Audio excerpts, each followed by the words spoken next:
भेटाई, राह में निकल चलाए राही, मंजिल जाने कहाँ भेटाई।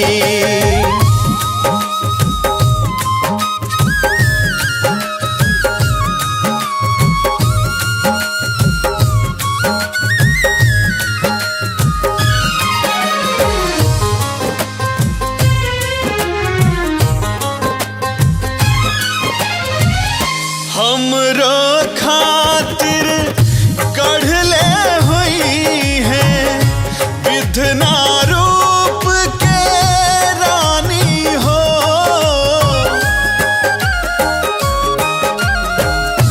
दुनिया में सबसे अलगे होखी अपन प्रेम कहानी हो।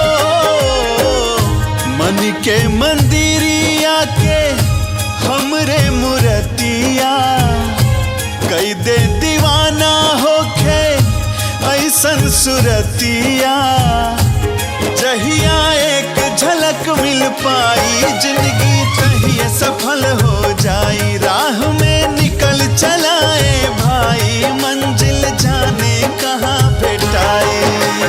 समय से पहले भाग्य से ज्यादा कुछ ना मिल पाई, समय से पहले भाग्य से ज्यादा कुछ ना मिल पाई, राह में निकल चलाए राही, मंजिल जाने कहाँ भेटाई, राह में निकल चलाए राही, मंजिल जाने कहाँ भेटाई।